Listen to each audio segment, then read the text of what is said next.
What's going on, everybody? I hope you're all doing well, having a happy new year, 2026.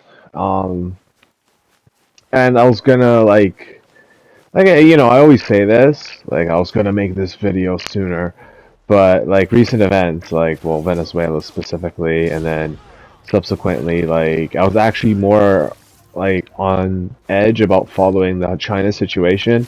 So I commented on one of my previous videos about how China basically wants to take Taiwan, but it's more complicated than just seizing the means of production, which I kind of feel is like a byproduct of communism. You know what I mean? Like, oh, I seize the means of production, therefore I become, the main profiteer of the capital without like knowing the full understanding of the technology and the equipment necessary, the chemical procedures, all that stuff.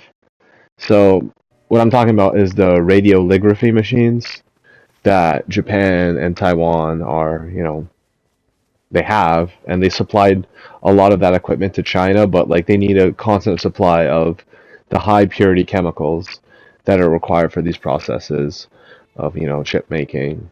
Hence why we have chip shortages and rising prices. And I hear Nvidia is like, oh hey, we're gonna start selling our older cards now again. And I'm like, okay, how does that work? Like I always thought that like every single time you get like a new iteration of like hardware, like you just get rid of your old inventory, so you just like sell all of it for like next to nothing, or just like liquidate it some other by some other means.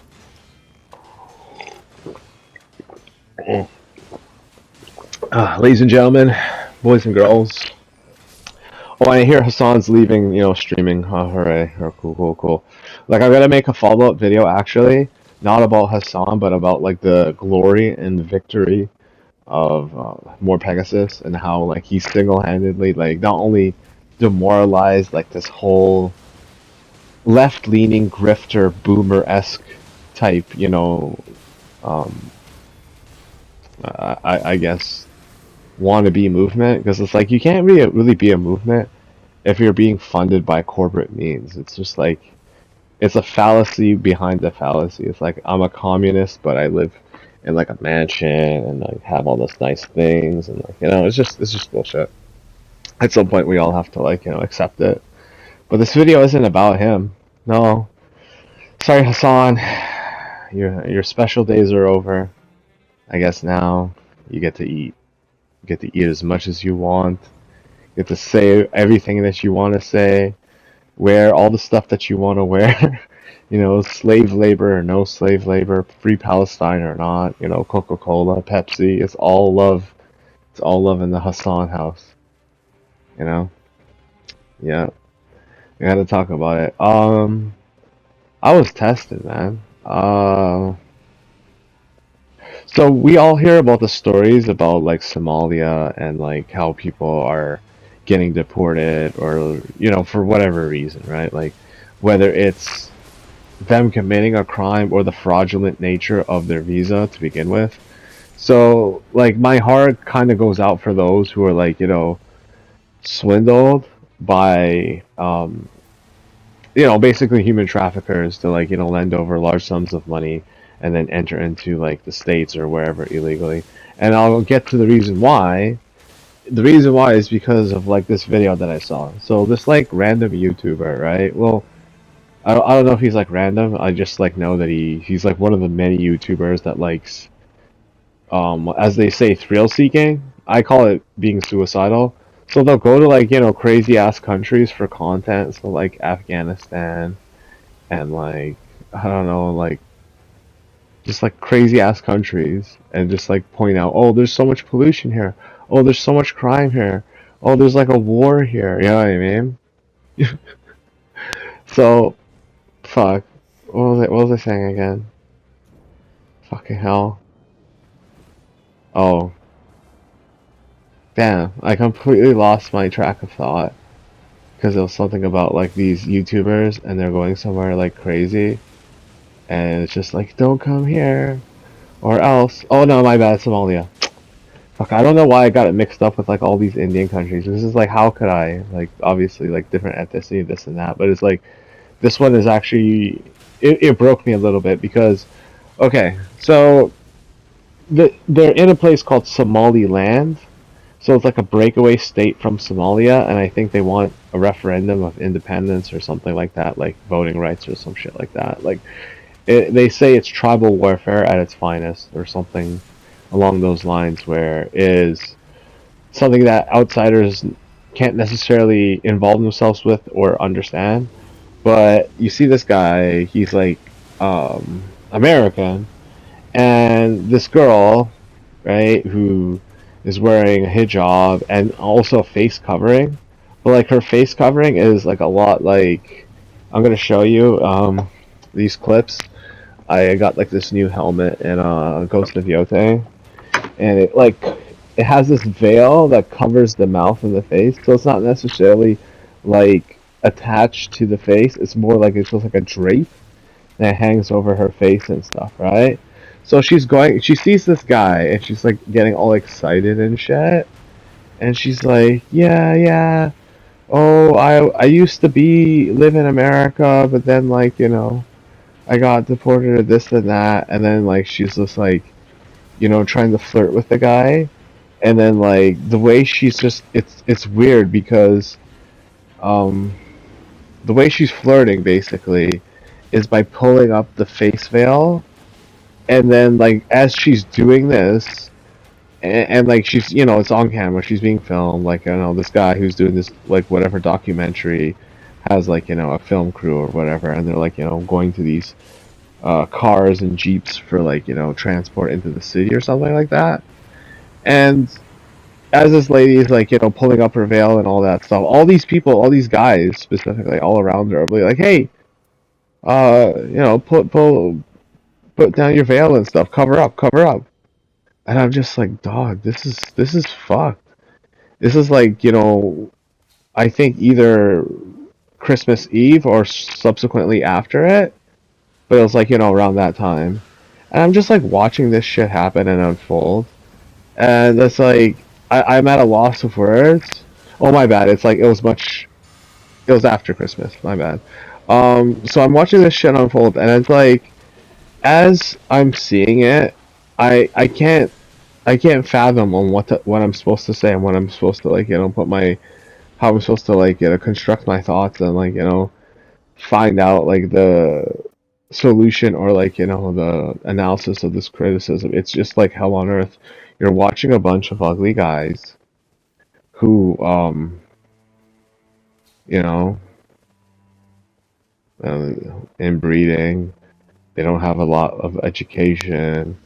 They don't necessarily even have like a very high opinion of women in general, like let alone like oh, they have to cover their face or this or that. It's like you feel as if they're telling her this as like a reminder to her of how they control her, and this isn't like a free land for her, right? And here's the most fucked up part, right? So as I'm watching this like video and stuff, my internal biases start firing off and stuff. It's like, well, I could help if I was in that situation, but I wouldn't trust her. She could be like trying to like help out terrorists and like spying on this guy for them or something like that along those lines. And then I double back and I'm like, wait, even if like I had the money and the capability of like getting her out of there, I don't think I can truly love her because of like cultural differences. I'm not sexually attracted to her, and even now deep down inside, like I know that if I had the money and the capability, and like it wasn't anything, like it was just like a drop in the bucket for me, like I can still feel this internalized fear and subsequently hatred and me detesting her for nothing. And then I pondered as to why I feel this way, and then I realized that the sad and unfortunate truth about reality is um, we can't save everybody. And there's like damage that you do that's like generational. And look, if you want to be that man who corrects the world's wrongs and fixes things, I can't be like you. I am not that man, and I don't think I have that mercy or that capability of extending that. But I can tell deep down inside that like she needed the help. Like living there, living in that situation with those men in that environment, and like and again, like you have that like I think it's more like a cope on how I have to adjust my I'm a moral person with my lack of empathy towards her. So it's like in one instance I was like, well, you know what? Like I shouldn't help her or something along those lines. Like um I guess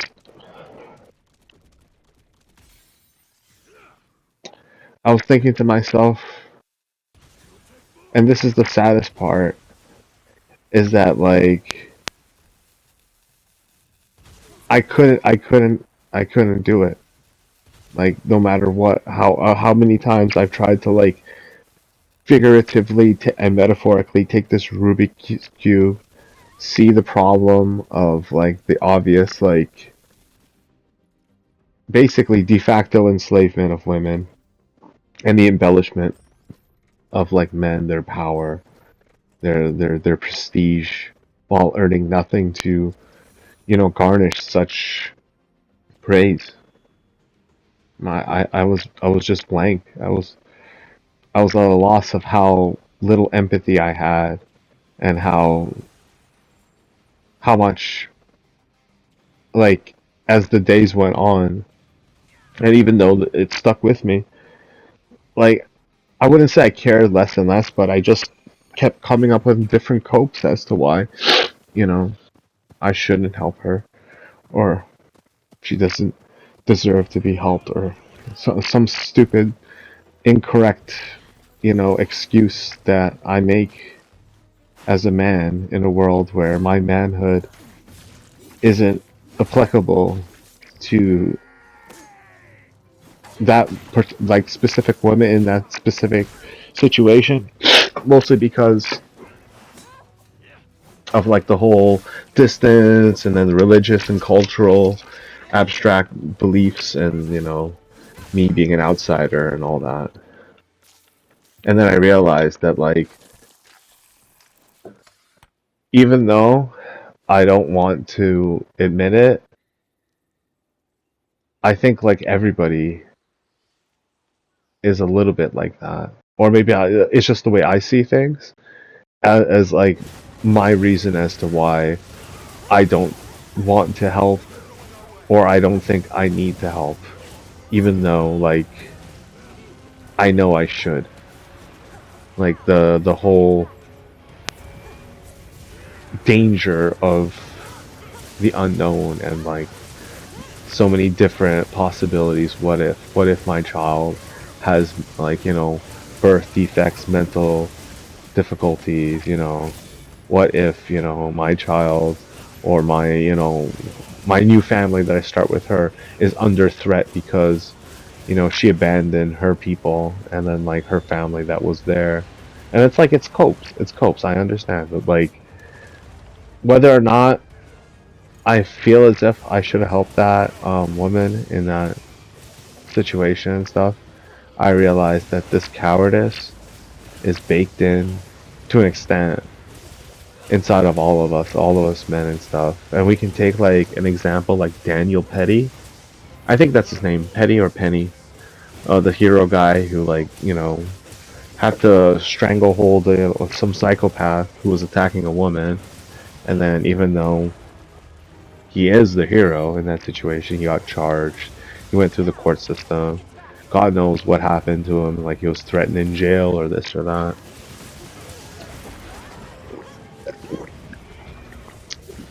And then people, point out all those people on the subway. No, sorry, on the bus. I think it was actually a subway. My bad. Right? And Irina, who gets stabbed, and then like they all just like coil in shock, not knowing what to do, how to deal with it. I'm starting to see it now. Like, this is gonna be like the hardest part of this video, and I know like it's the new year, and I don't want to be that kind of guy who brings up downers and all that shit, but I gotta be real with you, okay? So, Iran, or the regime of Iraq, like it's bankrupting its state. Its currency is basically worthless.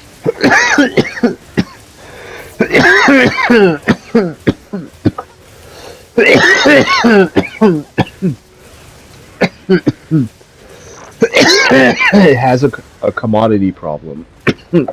Excuse me. So water, food, basic amenities. To many actually, this is a chance for celebration, a moment of relief. The evil regime of Iran has been dismantled, and this and that. Jews, my Jewish homies, or frenemies, enemies, whatever you want to call me. At this point, I don't care. Do you guys remember all those rockets that are being launched at your country? So, those guys who did that, what is it, the Iranian National Guard or something like that? Or just call them Iran's army.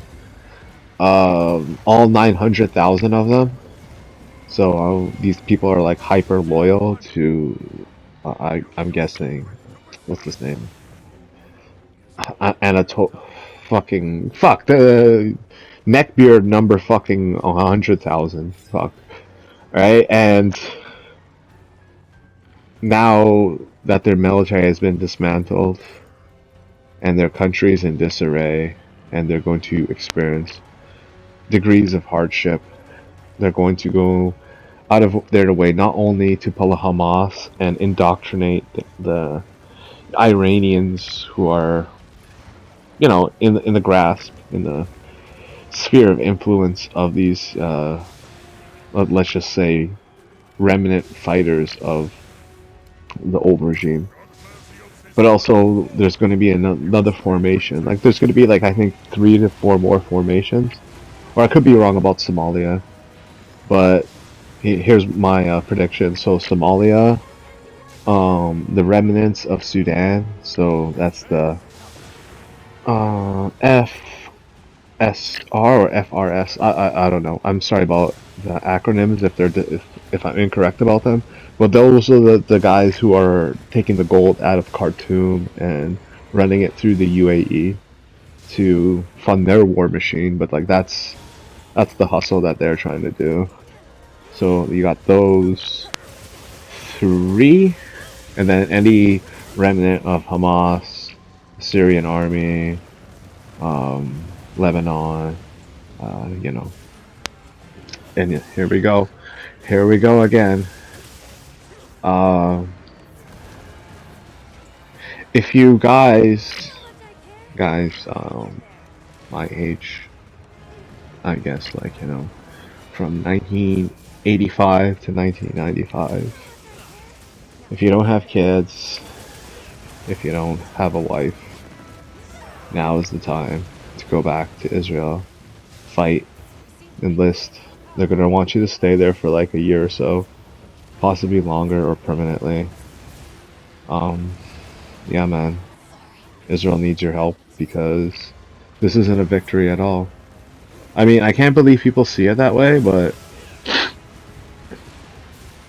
this is the way the world is, and like it's not even the most crazy part. The craziest part is it's like just how deep and how like vocal people are about their hatred against Jewish people. And like, look, you can be critical about anybody. You can be critical about brown people and their lack of deodorant. You can be critical of black people and like, whatever. You could be critical about Asian people and like, taking all the attention and like being super like, unapproachably like, whatever perfect and like, showing off all the time. But like, I guess we're at an impasse where um people just want a certain group of people wiped the fuck out, and even though vast majority of the people don't want that to happen, the most vocal people are the loudest people in the room, and unfortunately they're calling for the death of the innocents because they're ugly, I guess.